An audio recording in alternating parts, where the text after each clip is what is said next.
Hey everyone, welcome back to my channel. My name is Krista and this is KB Books.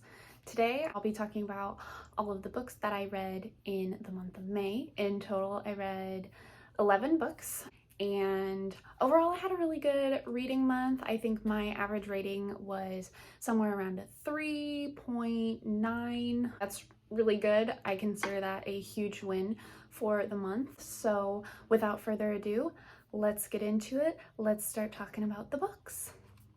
The first book that I read this month was Northanger Abbey by Jane Austen. This was, I believe, Jane Austen's first book that she wrote, so it feels kind of different than the other novels of hers that I have read, and while that is true, I still really enjoyed Northanger Abbey. Essentially, it follows the story of Catherine Morland, who is gone to Bath with some family friends, and there she meets the Thorpes and the Tilneys. The Thorpes are an interesting group of people. I would say that they're the kind of characters that you love to hate because they're just so obnoxious. They are constantly persuading Catherine to do things that she doesn't really want to because she's young and kind of naive. She believes that everyone just has the best intentions. She sees the best in people even when they may not really, have a best. So she kind of falls in with them, and Mr. Thorpe tries to start courting her, and she's just oblivious to it. He's also just kind of a prick, so that's not gonna go anywhere. But then she meets Mr. Tilney, and she meets Mr. Tilney pretty much right when she gets to Bath, but then he disappears for a while, and she's kind of sad about it, and she's always looking for him. And then he does return, and he has brought his sister with him, and she and Mr. Tilney's sister, Eleanor, become really good friends. When the Tilneys are going to be leaving Bath, they invite her to go back to their estate with them to Northanger Abbey. And I love this book a lot. It's a lot of fun. It has Jane Austen's classic wit and humor, and I really like the way that Catherine is different from her other heroines because Catherine is young, she's only 17, she's very naive, she's obsessed with Gothic novels, and her imagination just runs away with her all the time. When she's visiting Northanger Abbey, she kind of accuses Eleanor and Mr. Tilney's father of having murdered his wife because she's just getting all of the Gothic vibes, and it's just really funny. I had a good time with it. It's supposed to be a satire on Gothic novels. I believe it, but I don't know enough about Gothic novels to fully understand the satire in it, but I still had a really good time. I thought it was funny, and I have yet to be disappointed in anything that I have read from Jane Austen. So the next book, or books, because I'm going to talk about them together, that I read were the Immortals Quartet by Tamora Pierce. So the books in that quartet are Wild Magic, Wolf Speaker, Emperor Mage, and The Realms of the Gods. This series follows the protagonist Dane, and it is set in the Tortall universe. Dane is 13 at the start. She just believes that she has a knack with animals, so she hires on with Anyi, who is the Queen's Rider's horse mistress, to transport the horses from Gala, which is Dane's home country, back to Chorus, the Tortall capital, so that they can begin training with the new recruits of the Queen's Riders. So that's how it starts, and basically it evolves into Dane finding out that her knack for animals is actually rare wild magic, and that becomes very useful for her in kind of finding a place in Tortall and also helping in the growing tensions between Tortall, Carthag, and these immortals that have suddenly emerged from the realms of the gods after having been imprisoned there for 400 years. To not get too in depth with it. It's a lot of fun. Dane is probably one of my favorite characters that I have ever read about.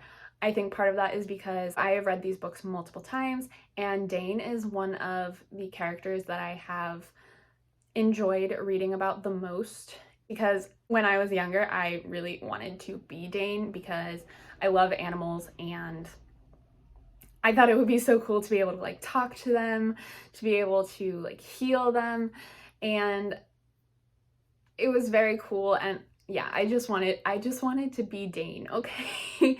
These books have a lot of nostalgia for me, and so I don't think that I can properly like rate these, because for me it's just one of my favorite series, and so they're all gonna be in like the 4 to 5 star range. I believe Wild Magic I put 4.25 stars, and Wolf Speaker I gave 4.75 stars, which is apparently very contentious within the Tamora Pierce fandom, because apparently everyone hates Wolf Speaker, but I really liked it. Just, yes.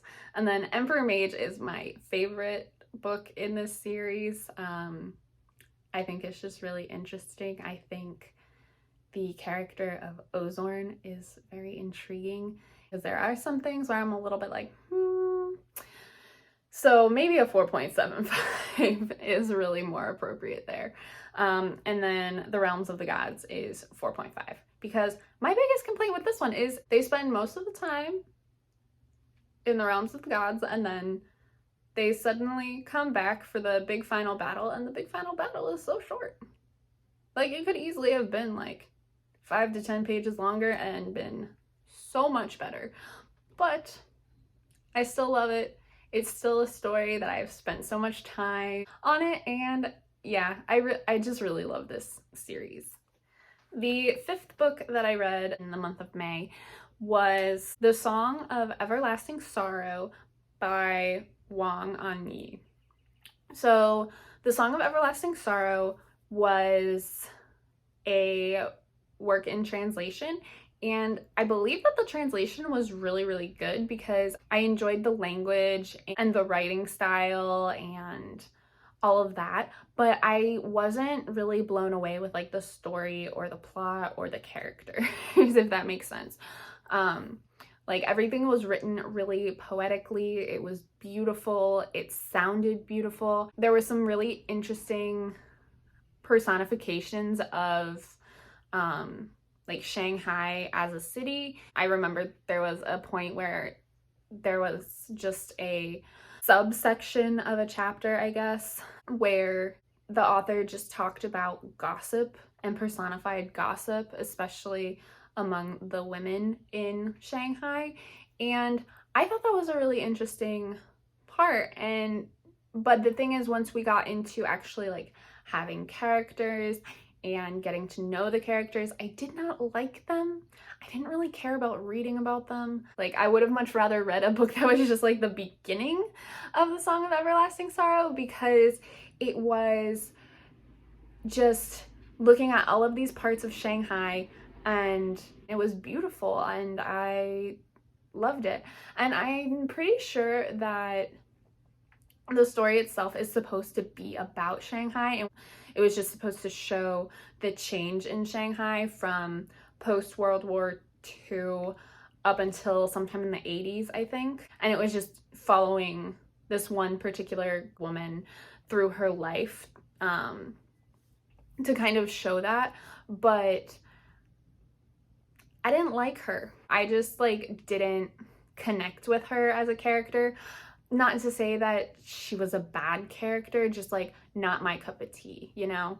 So because I didn't really enjoy it, but I did like the writing a lot, I gave it 2 stars. It was a disappointment, but not a complete and utter failure for me. It just didn't do it for me. The next book that I read was Every Tongue Got to Confess by Zora Neale Hurston. This book is not really, it's not like the other books that I have read this month, because it's more of a collection of African American folktales that Hurston collected while she was traveling throughout the Gulf states in, I believe, either the 1920s or 1930s. So these folk tales are really just very small snippets, and they each take anywhere from like 15 seconds to like 2 minutes to read them, and it's also just her kind of transcribing them exactly how the people that she interviewed would have told them to her. So it's not something of her own imagination in the way that like the other books that I've read this month are. For that, I had a really hard time deciding like how I should rate it. I rated it 4 stars because I was interested in it, and it had a lot of like anthropological value, and it was just really interesting for me to read it and to experience it, and I had a good time with it. It's not necessarily like my favorite because it's not a format that I particularly enjoy reading. I don't like just reading tiny little like bits this long, but it was quite a feat, and I think it is a very important work. Good stuff. The next book that I read this month is probably my favorite book that I read, and that is The Strange Case of the Alchemist's Daughter. I had so much fun with this book. It really just like hit all the boxes for me for everything that I was looking for at that point. After reading The Song of Everlasting Sorrow, I was kind of in a little bit of a reading slump, and I had no idea like what I wanted to pick up. I DNFed 2 books, which I almost never DNF a book.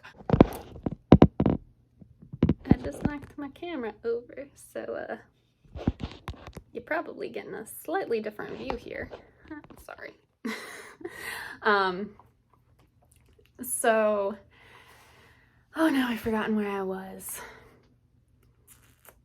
Oh yeah, so I had DNF'd 2 books. I had seen on Katie Colson's channel that she had read Strange Case of the Alchemist's Daughter at some point. I don't know how long ago it was, but she had read it and she raved about it. So I was like, you know what? I'm gonna read this because she loved it. And I loved it too. I consider it one of my shining stars of the month of May. The Strange Case of the Alchemist's Daughter follows the story of Mary Jekyll, who is the daughter of Dr. Jekyll. Her mother has just passed away, and Mary is now essentially penniless because she has no income. Her father is dead, her mother has just died, and she herself has no income. She can't find work anywhere, no one will hire her. It's 1890s London, so there's also that. But she remembers that her father's assistant, Mr. Hyde, was wanted in connection with a murder of a very important, I believe, prime minister, and that there was a reward for anyone who might have any information. So she goes and she finds Sherlock Holmes and asks him about the reward. He said he doesn't know, and then she gets pulled into this murder mystery that Holmes begins investigating, and she immediately thinks that Mr. Hyde might be connected based on a description that someone gives. So she gets involved with that, and throughout the rest of the book, she's both trying to solve this mystery, which becomes like a chain of murders, and also is meeting all of these other daughters of famous literary mad scientists, and it's a lot of fun. I love this book so much. I gave it 4.5 stars. It's definitely a favorite of 2021. I almost said 2020. No, it's 2021. Moving on. Then the next book I read in May was The 100,000 Kingdoms by N.K. Jemisin. So this book follows Yane, I think that's how you say her name, who basically gets summoned by her grandfather, and he names her as heir, but it's not that she is actually going to be his heir. She's just now competing against these two other people who he has also named as an heir. And there's a lot happening. She basically realizes she's supposed to be a sacrifice in this competition because her grandfather was like not happy with her mother. And all the while she's meeting these gods that are trapped in the city. She just befriends the gods who are in the city and agrees to try to help them escape and then basically start a god war. So lots of interesting things happening. This book wasn't exactly it for me. I didn't dislike it. I liked it enough that I am interested to read the second book in the series, see if it's a little better. I think I gave it 3 stars, honestly. Wasn't blown away, but I didn't hate it. I enjoyed it well enough while I was reading. Just not my favorite, you know? There was a lot going on. It was a pretty thick book, but at the same time, I feel like not a lot really happened. And I think that's just because the characters didn't really change. Jane in particular, throughout the course of the book. Overall, there wasn't really a whole lot of change that I felt.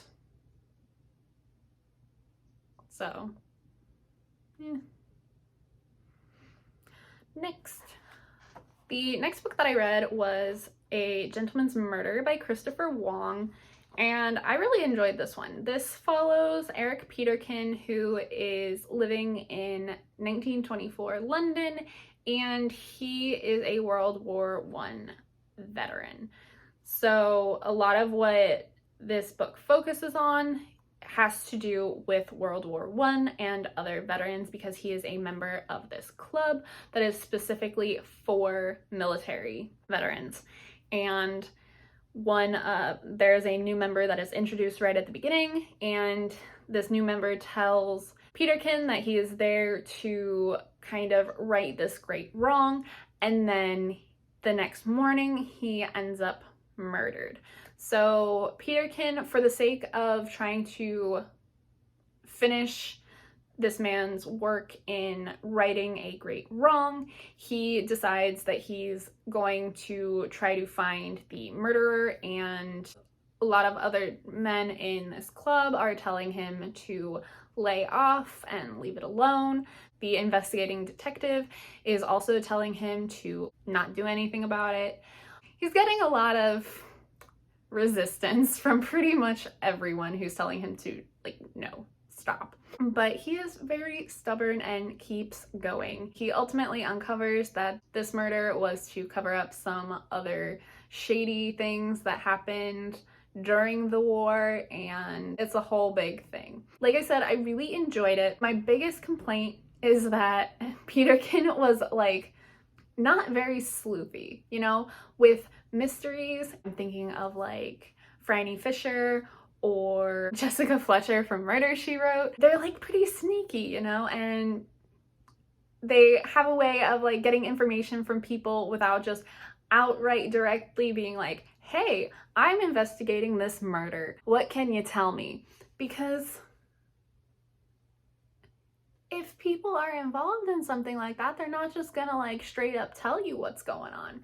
Anyways, Peterkin was very much not sneaky at all. He was very just like direct, and so I didn't really like that because it was not the greatest sleuthing job, but I still really enjoyed it. I would definitely read more from Christopher Wang if he publishes anything else. I gave it 3.75 stars. And I recommend that if you're looking for a historical mystery, that you check this one out, because I did have a lot of fun with it.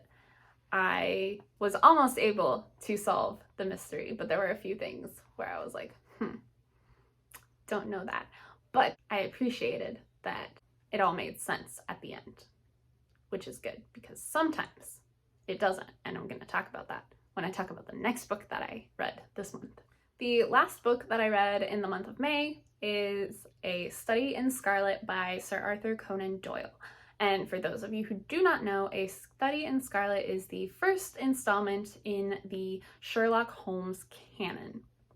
In this one, we are introduced to Watson and Sherlock. Right off the bat, Watson is looking for a place to live and he runs into a friend, mentions this, and this friend says he knows a guy who is a bit weird, but could potentially be a good roommate.